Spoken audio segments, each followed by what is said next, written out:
Hey, this is Ryan from the band For Today, and you are listening to Louder.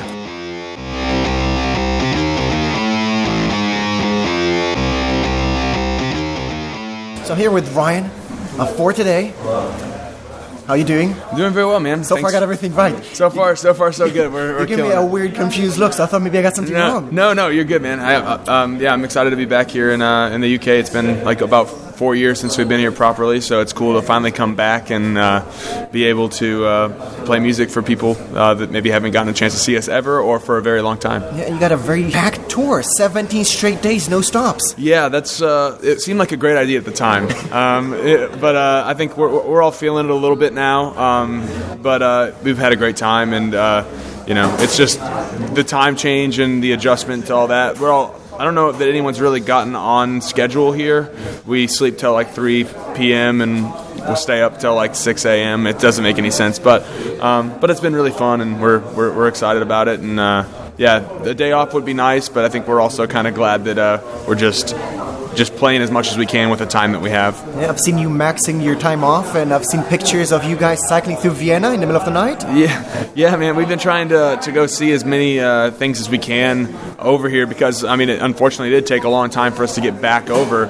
So we're trying to kind of treat it like a little bit like a vacation, even though we are playing a show every single day. Trying to take in the sights because there's so much over here in Europe and the UK that is so much older and more. There's a lot more history, obviously, in this part of the world than there is where we are, where we all live. So it's cool to go see. We can go see like a water main in some random place in Germany that's older than anything in our country. So it's pretty interesting to see that. So we're trying to kind of take in the sights and enjoy the time we have over here and enjoy the beautiful like architecture that there is over here that we have nothing like in America. And if I'm mistaken, you guys are really into food. Yeah, that's very accurate. You guys are really excited about coming to England, right? We're excited about all sorts of food. When we tour, typically in the U.S., we are always trying to hit like a lot of the food TV show places, and it's no different really in Europe or the UK. We're looking for the typical things. So like, we're definitely going to get fish and chips several times, and just things like that. Just the things that are like, if there's a restaurant that's kind of like a famous restaurant, we're trying to find it and go eat at it because when else do you get the opportunity to? So we're trying to, like I said, make the most of the time we're here, and that definitely branches into food because we're all super, super into eating. Okay. Well, I don't know if you know, but Birmingham is really famous for its Balti curry. You know about that? I have not heard about that. It's some spicy curry with some vegetables. Okay. So it was developed in Birmingham. So I'm not sure it's going to be open after you're done with your set. I would not recommend having curry before you go on stage. That's probably a good idea. But if you have a chance tomorrow morning, then try some Balti. All right, there it is. Another thing I heard about you guys is, especially you, into Marvel. Yes. So have you had the chance to watch Batman vs. Superman? I haven't. A couple of the guys have, and I've heard some mixed reviews in general.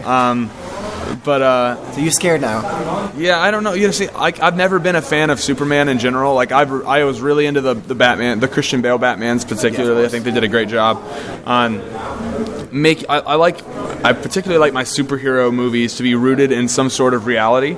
So there's the grittiness to it. I think it makes those movies way better. I think sometimes with Superman it's kind of impossible to do that because it's like an unfair superhero to me. He can do everything and he has every superpower unless you have one obscure substance, which I don't really think is fair. I don't really, but I've heard the movie's good for what it is, but I think a lot of people wanted it to be something else, and I don't know. I think, like I said, I'm more of a Marvel guy than a DC guy anyway. So I'm much more excited about like the new Captain America, which is going to definitely be. We're probably going to watch it several times on the next tour we do in the U.S. because I think it releases on that tour. So we're probably going to be making several trips after our set on that tour to go to the movie theater. Is there any chance that anything from that world is going to take its place on lyrics? I would be surprised, honestly.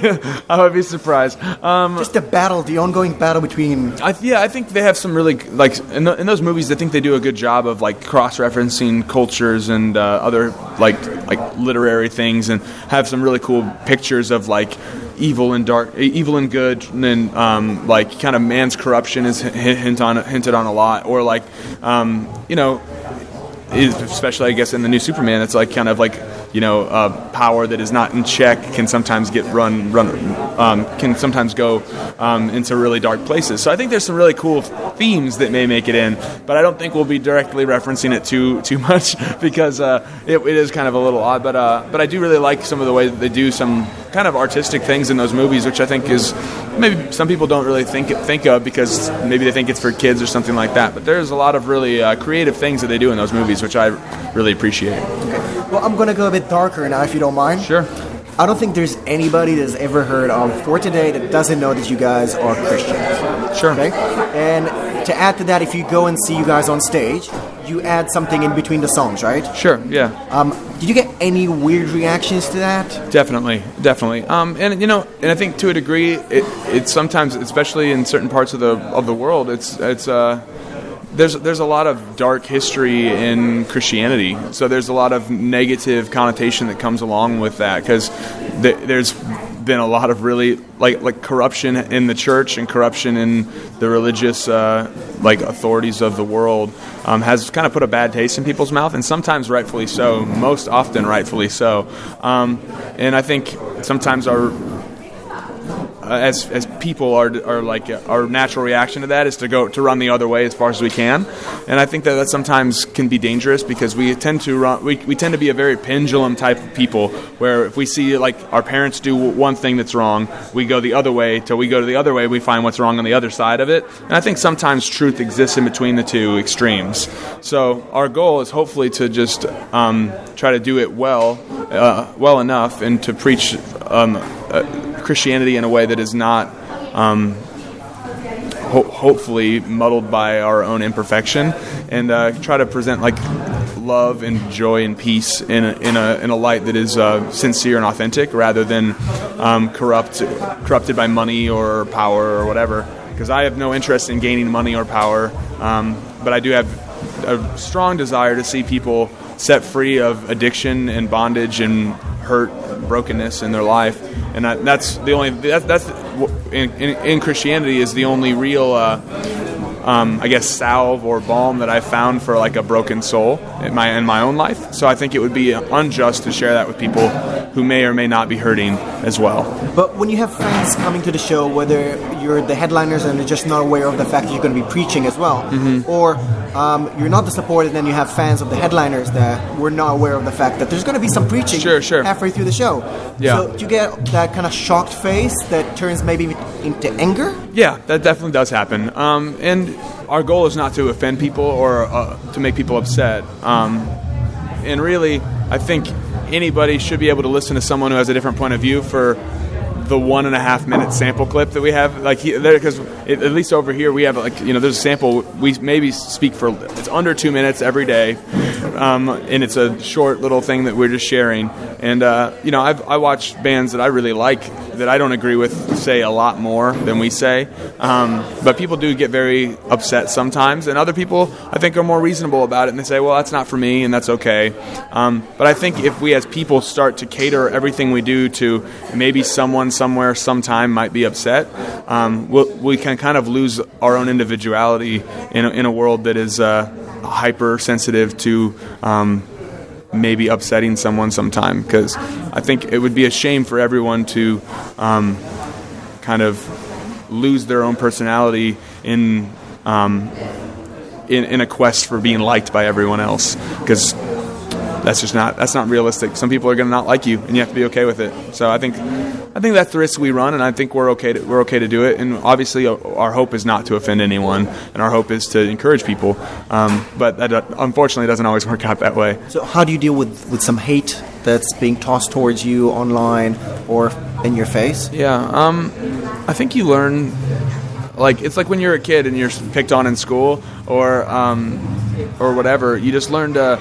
You have to learn to really, I think, go inside of yourself and ask yourself what's true of me, what's my heart like, and what are my motives. And I think it's good to do, but sometimes you just have to learn how how to let it roll off your back, because if you spend all of your time worrying about what everyone else thinks about you, you can forget how important it is to know what you think of yourself, and you begin to value everyone else's opinion more than your own. And that's a very scary place to be, because it can cause you to be really depressed or really upset or really unsatisfied in life. And so I think we choose not to.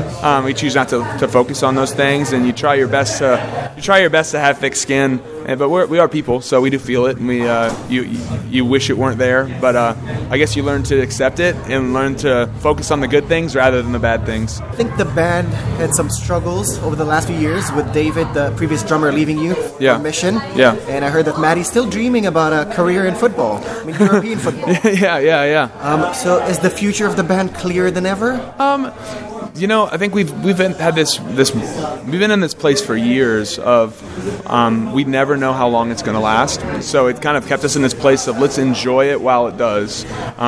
So that's been kind of our mindset is you never know what's around the corner. You never know how long you have. You never know what could happen. Some of our best friends have had accidents recently, with the Ghost Inside having their bus accident, and it kind of derailed plans. So we try to do our best to not make, to not need to be in a band, to just enjoy it, because it's really a blessing to be able to do it. We've been able to travel the world and play music for people who care, and some people who don't. But it's just really it's been really awesome. So I guess we're just trying to appreciate it for what it is and hope it lasts as long as it does, and be thankful that we've been able to do it as long as we have. And how about taking the message in a different way? Because I've seen loads of videos of Maddie preaching on stage in churches or in front of universities. So is there any chance that the message going to come across in a different way? Yeah, I think so. I mean, I think we try to we don't write a script. He doesn't say the same thing every night. I don't know what he's going to say tonight. I didn't know what he's going to say last night, or I never know, and he doesn't either, really. We just kind of just go with the flow, sort of. Is it going to affect the future of the band? Because the band, I think every single one of the band members that ever spoke to anyone said that the band is here to preach the message of Jesus. So if you're going to come across a different way of doing that, is that going to affect the band, or is it half and half now, that it's the message plus having fun? I don't think it's one or the other. I think there's both. And part of what we do, sharing the message is fun for us. That's also fun. So I don't think they're necessarily separate things. That they do tend to go together. And as we change and get older, hopefully we get wiser, and we learn ways to share it in ways that are more respectful, and share it in ways that are more kind sometimes, or we just try to grow. We're trying to grow, and I think the great thing about it is that as we grow, hopefully we get wiser.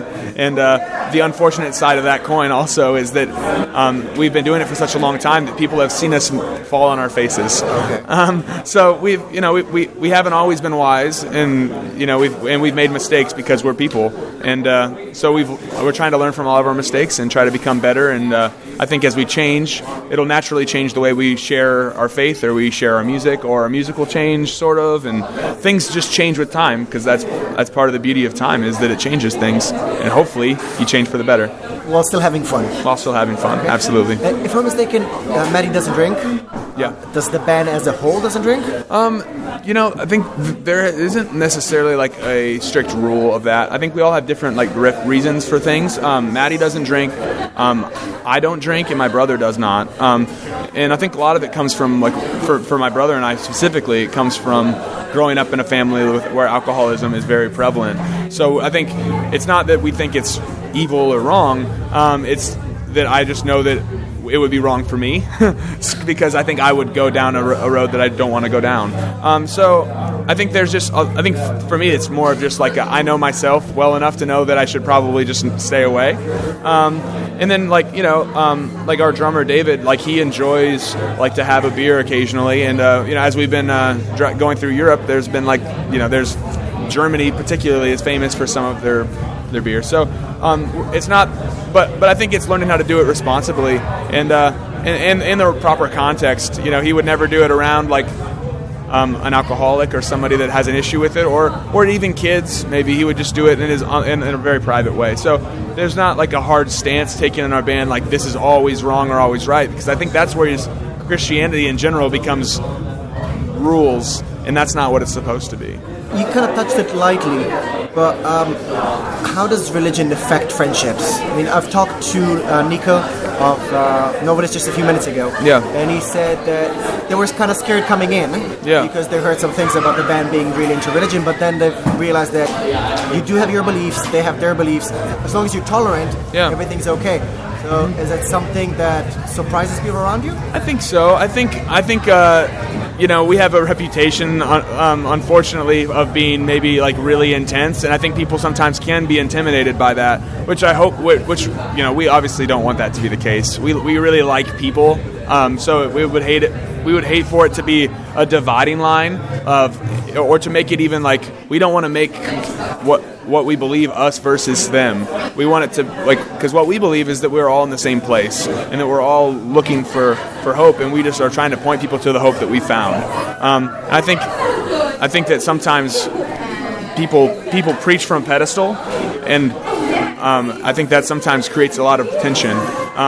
And we don't want to be on a pedestal. What we want to do is be as low as we can, so that we can share the only hope that we have. But as far as how that plays out into personal relationships, I think it shouldn't be that hard. Sometimes people really do have a hard time with it, and but I think that's closed-minded. I mean, there's been a lot of history where people can't see past each other's beliefs, and having that be really negative.